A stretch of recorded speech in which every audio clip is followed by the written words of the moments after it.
Good morning, and a warm welcome to your show, Sunny Mornings, Los Angeles. I'm your host, Melissa, and it's Thursday, August 13th. You'll be interested to know.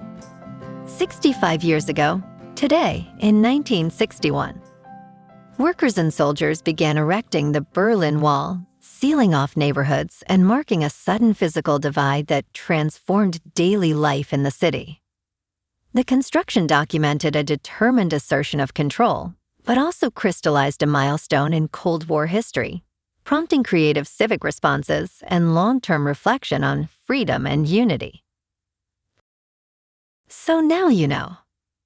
And now, it's time for the Surf Report. Thursday at Venice Beach. This morning it's looking clean with waves around 2 to 3 plus feet. Conditions should stay fair as the day goes on, with wave heights dropping to 2 plus feet by noon. Winds are starting sideshore at 2 miles per hour, increasing to onshore at 6 miles per hour by midday. Best time to ride is at 6 a.m., with a 0-foot incoming low tide, when the southwest swell is 1.5 feet at 16 seconds, and the sideshore wind is 2 miles per hour. The first high tide on Thursday will be 5 feet just before 11 a.m., followed by a 1.5-foot low tide at 4:15. The nearshore buoy at Santa Monica Pier reads 74 degrees for the water temperature. Conditions start off with clean waves in the range of 2 to 3 feet on Friday, with light winds throughout the morning. Saturday sees a steady increase, reaching 3 to 5 feet, but afternoon winds create fairer conditions. By Sunday, expect 3 to 4 plus feet, with cleaner surf early before winds shift, leading to choppy conditions later in the day. This morning, there's patchy fog, and it feels like 70 degrees with no wind. The sunset will take place at 7:43, and it will rise again tomorrow at 6:15. Looking ahead in the weather. Saturday will be mostly sunny with highs near 64 and a northeast breeze up to Skip. Sunday and Monday warm up with Sunday near 68 and Monday near 72, staying partly to mostly sunny with lows in the upper 40s to mid-50s. A slight chance of rain returns Tuesday afternoon into Tuesday night with highs near 71 and overnight lows around 57. Bonjour, food enthusiasts. This podcast is brought to you by Versailles Cafe and Pastries in Encinitas. Nestled on El Camino Real South, just north of Encinitas Boulevard, this cafe is a haven for culinary delights. Indulge in their amazing Eggs Benedict or their gluten-free crepes. You can grab a panini for lunch or just breeze on through to get your morning coffee. They are open every day from 8 to 5. So stop on by and don't forget to tell them Sunny Morning sent you.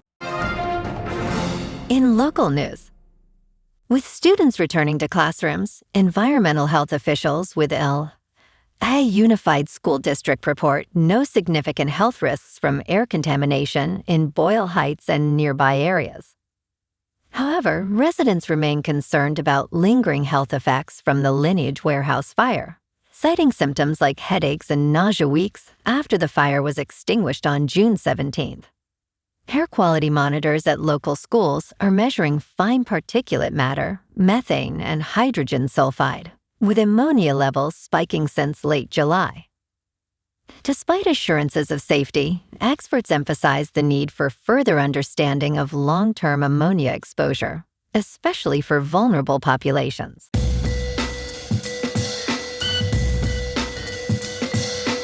Now on to sports. 3 big questions arise after the shocking sale of the Los Angeles Lakers. Is the Dodgerification of the team on hold?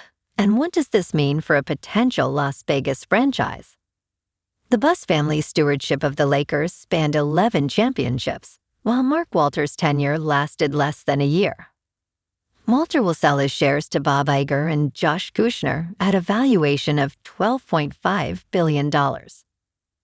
This sale raises questions about Laker operations, NBA expansion, and the legacy of the Buss family.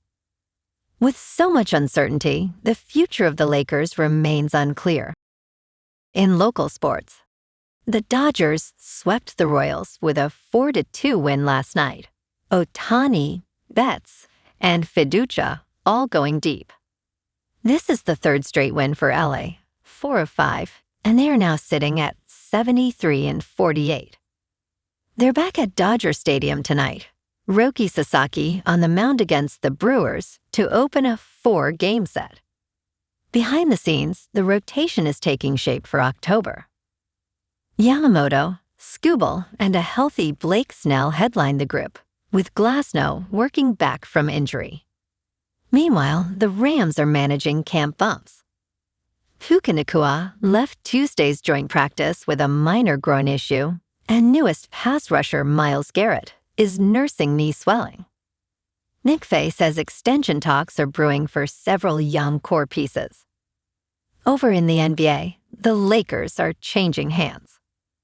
A $12.5 billion sale to Josh Kushner and Bob Iger is pending league approval.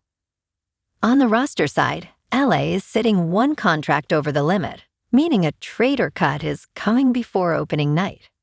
The Chargers open preseason tonight in Houston. Justin Herbert and most starters are sitting, leaving Trey Lance and DJ Uiagalelei to battle for backup reps. In top news, White House Press Secretary Karoline Leavitt, the youngest person to hold the role, will leave the Trump administration at the end of the month to spend more time with her young family. Leavitt, age 28, called it a bittersweet decision in a social media post after President Donald Trump announced her departure. She recently returned to the White House podium after the birth of her second child, a daughter named Viviana, in May. Leavitt expressed that she cannot be the best mom her 2 young children deserve while fulfilling the demands of the role. Trump respected her decision and indicated she will remain a top outside advisor within the Republican Party. In business news, survivors have emerged in China's fiercely competitive car market, which is increasingly dominated by electric-powered vehicles. Geely ranks first, with its Yuan electric hatchback being the best seller, selling nearly 197,500 units. The price is just under 100,000 won. Tesla's Model E ranked second, with more than 180,000 sold, priced between 263,000 won and 313,000 won.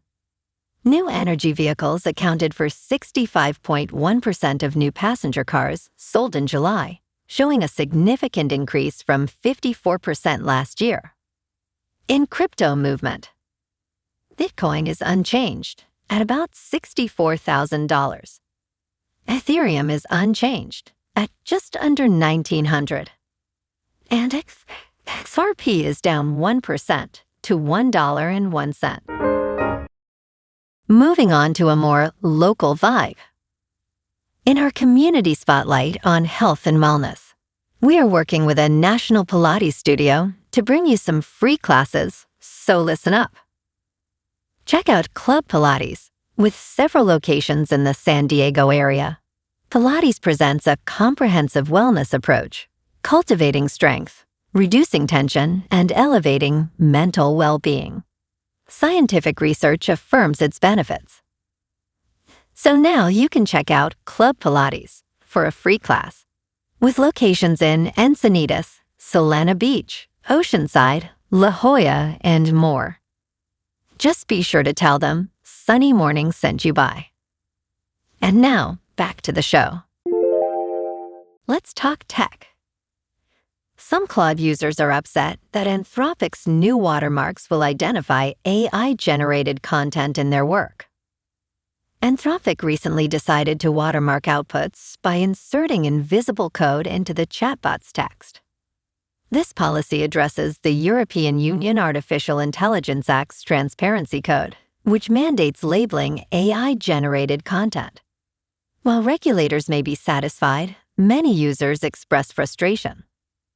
One Reddit user claimed the watermarking system is a draconian conspiracy against innocent users. However, other users countered that the watermarks are necessary for accountability and to mitigate risks associated with AI-generated content. In general, support for watermarking appears to outweigh criticism. And in entertainment news, while giving his all to his portrayal of Mark Zuckerberg in The Social Reckoning, Jeremy Strawn reached out to the Meta chief executive officer and Facebook co-founder. The Oscar nominee recently revealed that he mailed Zuckerberg to assure him he takes the responsibility very seriously. Strawn noted that the tech mogul responded, but would not reveal the details of Zuckerberg's email. It feels incredibly fraught to talk about the movie, added Strawn. I feel an enormous sense of weight and responsibility. The film premieres on October 9th, focusing on a 2021 document leak that exposed harm Facebook caused on society. Well, alrighty folks, it's time for the quote of the day. And today, our quote comes from the American civil rights leader and minister, Martin Luther King Jr. And he said, "Injustice anywhere is a threat to justice everywhere, reminding us that freedom and unity are essential in overcoming societal divides." And that's a wrap for this morning. You can check out our Instagram, YouTube, and TikTok for some captivating aerial videos with local news and the surf reports. Have an amazing day, my good friends. We'll see you tomorrow with another episode of Sunny Mornings, Los Angeles.